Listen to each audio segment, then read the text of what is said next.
Ya, shalom. Bapak, Ibu, suami, istri yang sedang mengadakan honeymoon yang kedua, kita sedang belajar dari kesalahan melalui kegiatan honeymoon yang kita adakan. Dan pada episode pada kali ini, kita akan belajar tentang bolehkah pasangan suami istri saling berbohong demi kebaikan? Wah, ini biasanya dalam kehidupan sehari-hari kita mengenalnya sebagai bohong putih, ya, berbohong tapi demi kebaikan. Dan banyak teman-teman, orang-orang di sekitar kita beralasan, ya apa salahnya? Yang penting tujuannya kan demi kebaikan, nggak masalah lah bohong dikit, bohong putih demi kebaikan. Nah, apakah benar demikian? Mungkin Bapak, Ibu, suami istri mempunyai pendapat, kesaksian, atau contoh-contoh lain dalam kehidupan rekan-rekan kita. Silakan ditulis di kolom komentar supaya bisa menjadi berkat bagi yang lain. Bolehkah Pak Sutri saling berbohong demi kebaikan? Yuk kita mulai.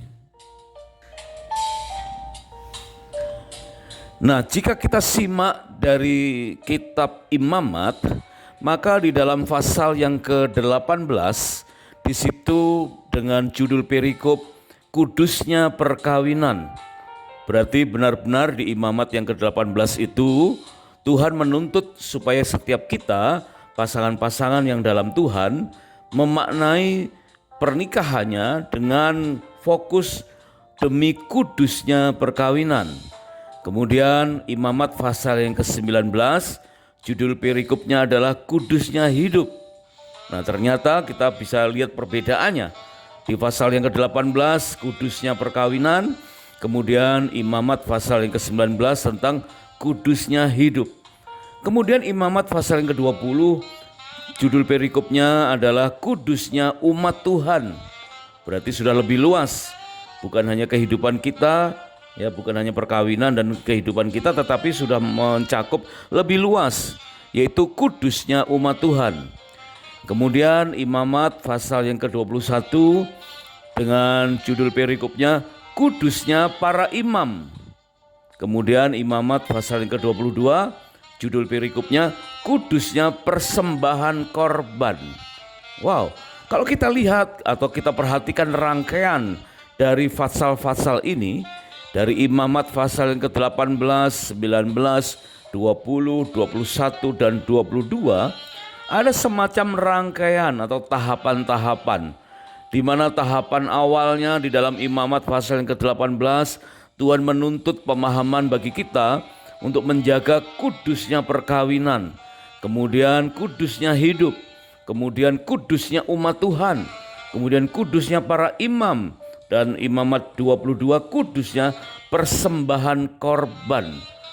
Berarti endingnya, puncaknya adalah bagaimana kita mempersembahkan korban kepada Tuhan, pribadi yang layak kita puja, yang layak kita sembah, yaitu dengan persembahan korban yang kudus. Dan ternyata persembahan korban yang kudus itu dibangun atas dasar kudusnya para imam, kudusnya umat Tuhan, kudusnya hidup, dan fondasinya adalah kudusnya perkawinan. Berarti kekudusan terhadap perkawinan menempati porsi yang sangat penting sebagai fondasi bagaimana kita bisa mempersembahkan korban yang baik kepada Tuhan. Sebab itu tak heran jika di dalam kitab Ulangan pasal yang ke-24 ayat yang kelima, Tuhan mengamanatkan agar setiap mempelai yang baru menikah menspesialkan waktunya selama 1 tahun untuk mengadakan honeymoon, mengadakan bulan madu, dan dikatakan supaya punya kesempatan untuk belajar dari kesalahan di sekitarnya untuk memperbaiki pernikahannya. Karena ada banyak orang yang tidak atau kurang peduli dengan standar-standar atau kiat-kiat dalam membangun rumah tangga sebelum mereka benar-benar akan menikah. Jadi begitu akan menikah baru mereka peduli dengan standar-standar pernikahan. Sebab itu Tuhan memberikan waktu spesial selama 1 tahun lamanya agar mampu membenahi atau membangun fondasi yang sehat bagi perjalanan pernikahannya kelak. Milikilah pengertian bahwa kita harus mempunyai alasan yang sehat untuk menikah. Menikah atas dasar karena kehendak Tuhan. Dengan siapa kita berjodoh itu atas konfirmasi dari kehendak Tuhan. Kapan kita menikah, di mana kita menikah, itu pun atas kehendak Tuhan. Berarti setiap tindakan kita, terutama dalam hal pernikahan, sebagaimana tadi di dalam Imamat pasal yang ke-8, dalam perkawinan, kita harus landaskan kudusnya pernikahan, semuanya atas dasar kehendak Tuhan. Kita belajar dari 5 kitab Musa, yaitu melalui kitab Kejadian, mempelajari awal dari terbentuknya keluarga, ya, membentuk dan memilih rumah tangga, mulai dari keluarga Adam, kemudian keluarga Nuh, dan kemudian keluarga Abraham, Ishak, dan Yakub.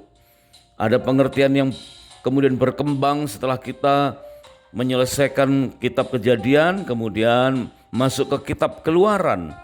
Saat Tuhan menebus dan membebaskan keluarga dari perbudakan, yaitu bagi keluarga besar dari keturunan 12 anak Yakub atau Israel. Kemudian melalui kitab Imamat, Tuhan memanggil keluarga untuk kembali berdekatan dengan Tuhan. Sebagaimana tadi dasar dari kekudusan tadi, di mana Tuhan dalam mezbahnya dapat dijumpai dengan korban yang kudus.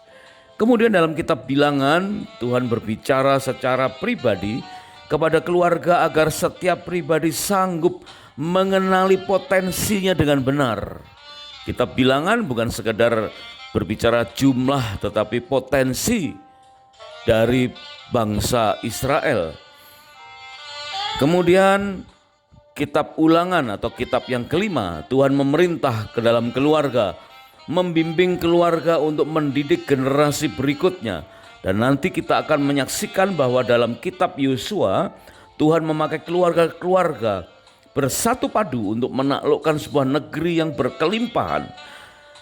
Dari seluruh kitab Taurat atau 5 kitab Musa, kita akan memperoleh kesadaran yang baru, pengertian yang baru, di mana Tuhan membentuk, memilih, menebus, membebaskan, dan memanggil setiap keluarga agar setiap keluarga dapat berdekatan dengan Tuhan, dapat intim dengannya untuk berbicara secara pribadi sehingga sanggup mengenali potensi dengan benar.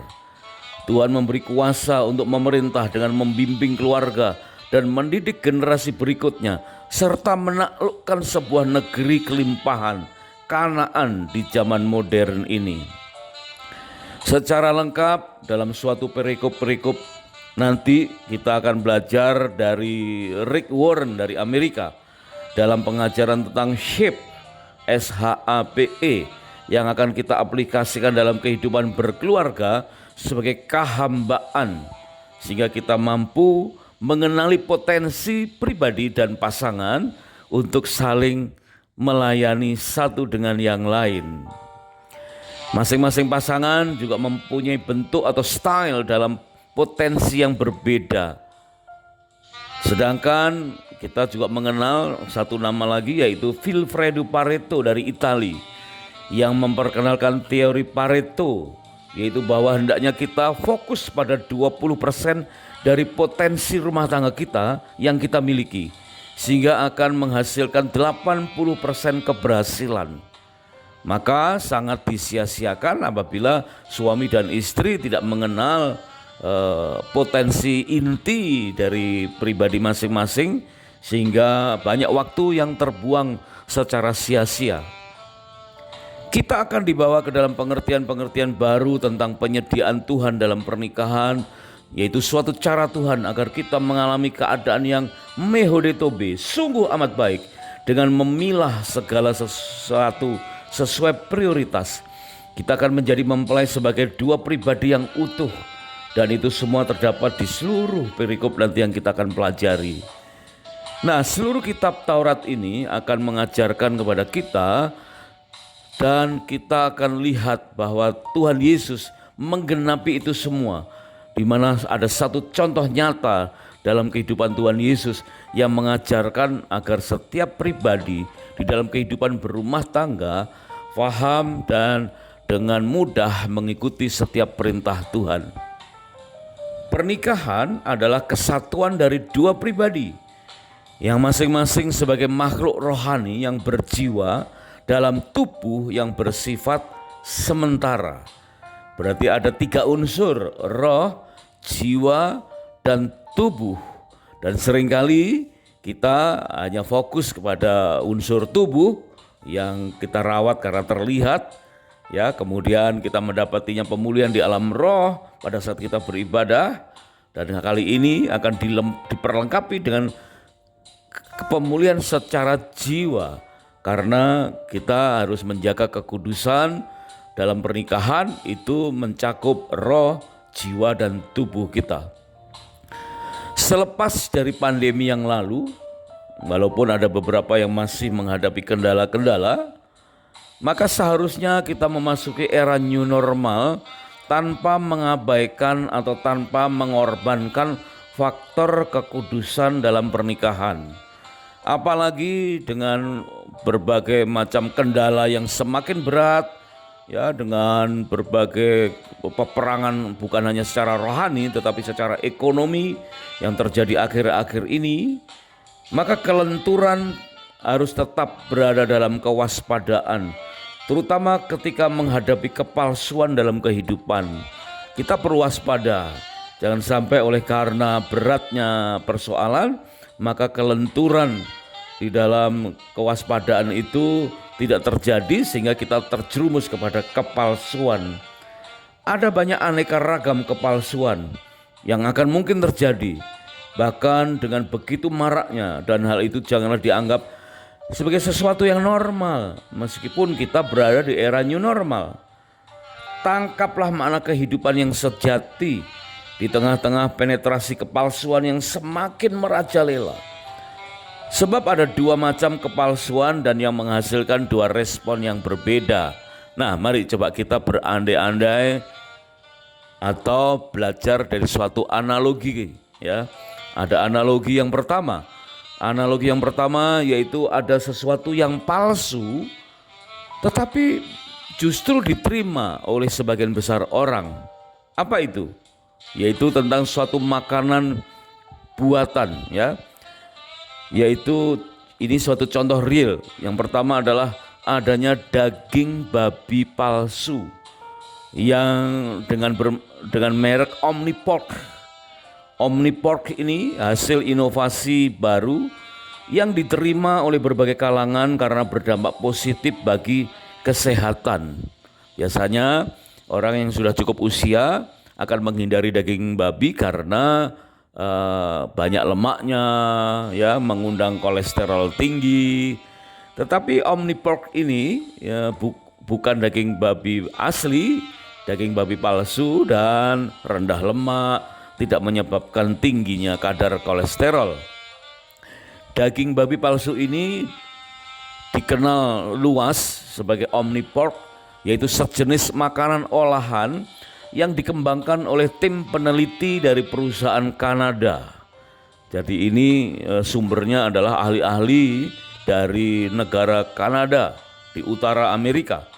Omnipork terbuat dari bahan nabati alami, terutama dari kedelai, kacang polong, sejenis jamur shiitake, dan protein beras. Jadi betul-betul full nabati, tidak ada yang hewani, ya. Diproduksi oleh sebuah pabrik di Thailand. Jadi ahlinya dari Kanada, tetapi pabriknya yang pertama ada di Thailand. Namun menjadi sangat populer di Hong Kong. Nah, soal rasa, Omnipork juga mencoba meniru rasa daging babi asli, meniru tekstur dan warna daging babi asli.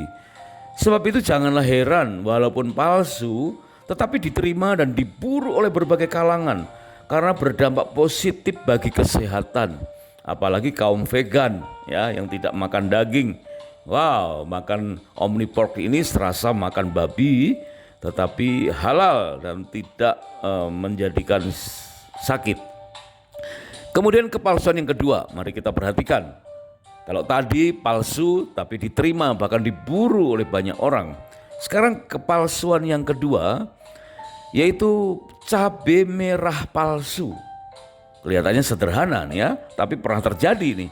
Cabai merah palsu, suatu kepalsuan yang tidak dapat diterima karena berdampak negatif bagi kesehatan. Ternyata cabai merah palsu ini adalah asalnya cabai merah biasa ya.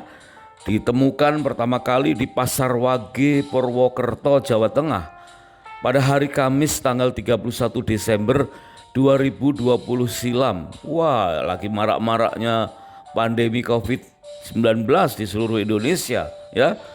Tahu-tahu di Purwokerto di sebuah pasar ada cabai merah yang setelah dicek palsu ya. Dan di tengah-tengah penularan pandemi yang menghebat itu, ternyata kepalsuan ini juga semakin marak kemana-mana. Dan saat beredar cabai palsu yang sangat membahayakan ini, setelah dites diuji laboratorium, ternyata warna merah dari cabai palsu itu tidak larut air, sedikit atau nyaris tidak luntur oleh alkohol. Diduga kuat warna merah itu berasal dari semacam cat kayu. Wah, berarti kita kalau makan cabai merah itu ya tidak beda dengan memakan cat kayu ya yang bukan makanan. Tentulah bahan ini sangat menakutkan karena mengancam kesehatan bagi yang mengkonsumsinya. Sebab cat itu sebagai pemicu dari timbulnya penyakit kanker bersifat karsinogenik, sangat berbahaya. Nah, kesimpulannya, ada dua jenis yang sama-sama palsu tetapi berbeda dampak dan berbeda respon. Daging babi palsu diterima karena berdampak positif bagi kesehatan sebagai kepalsuan yang positif. Sedangkan cabai merah palsu tidak diterima karena berdampak negatif bagi kesehatan sebagai kepalsuan yang negatif. Nah, apakah kita boleh menerima atau menerapkan makna dari kisah kepalsuan tersebut ke dalam kehidupan pernikahan kita? Ada dua makna, kepalsuan yang positif dan kepalsuan yang negatif. Daging babi palsu berdampak positif diterima, cabai merah palsu berdampak negatif tidak diterima.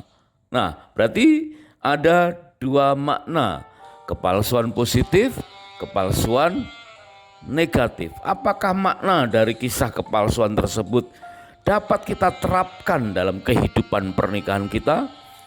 Bagaimana dengan kepalsuan yang positif tadi? Apakah dapat diterima? Kemudian kepalsuan yang negatif ditolak. Dalam kesempatan honeymoon yang kedua ini kita belajar dari kesalahan semacam ini. Kita akan mendapatkan pembelajaran selengkapnya tentang kewaspadaan terhadap kepalsuan ini. Berhati-hatilah dengan kepalsuan, berhati-hatilah dengan kebohongan, berhati-hatilah dengan kebohongan meskipun diistilahkan sebagai bohong putih dengan tujuan demi kebaikan, meskipun hanya ditujukan terhadap pasangan, ya berkata tidak benar sekedar ingin menyenangkan pasangan. Wow. Kita juga akan belajar tentang mengenali 12 varian dari 4 jenis temperamen manusia yang masing-masing berpotensi untuk memakai kesempatan untuk berbohong putih. Jadi tidak mengenal temperamen mana yang hanya ingin memakai hal semacam itu. Perhatikan, ternyata kita juga diberi keterampilan yang baru untuk menghindari bagaimana kita aman, ya merasa aman padahal itu sebetulnya tidak kudus, yaitu semacam kebohongan-kebohongan yang akhirnya sudah biasa kita lakukan, sudah tidak lagi mengundang degup jantung yang mendebarkan karena sudah terbiasa dengan melakukan bohong putih. Ya semacam itulah akhirnya kita seolah-olah jadi mengabaikan bahwa seolah-olah kita boleh berbohong demi kebaikan. Sejatinya inilah adalah catatan real dalam kehidupan kita ya, bahkan setelah pandemi, sebagai dokumentasi atau kumpulan catatan tentang kehidupan berumah tangga, sehingga pada akhirnya terjawablah bahwa kekudusan di hadapan Tuhan harus diawali dengan kekudusan terhadap pasangan. Jadi jawabannya jelas, meskipun demi kebaikan, bohong putih itu adalah sesuatu yang tidak dikehendaki Tuhan. Bohong adalah dosa karena memperkatakan sesuatu yang tidak benar, dan sesuatu yang tidak benar itu ada resikonya adalah maut atau hukuman, karena upah dosa adalah maut. Bapak, ibu, suami istri yang sedang mengadakan honeymoon yang kedua, biarlah kita semakin waspada untuk menghargai pernikahan kita, mengingat kitab Imamat pasal yang ke-18 sampai dengan Imamat pasal yang ke-22 mendasarkan kudusnya perkawinan menjadi meningkat sehingga masuk dalam perkenanan Tuhan saat kita mempersembahkan korban persembahan, sehingga kita tidak dengan mudah terjerumus untuk melakukan bohong putih meskipun demi bertujuan demi kebaikan. Kiranya Tuhan Yesus memberkati pernikahan dan rumah tangga kita dengan berlimpah-limpah, dan selamat mengadakan honeymoon yang kedua di kesempatan berikutnya. God bless you.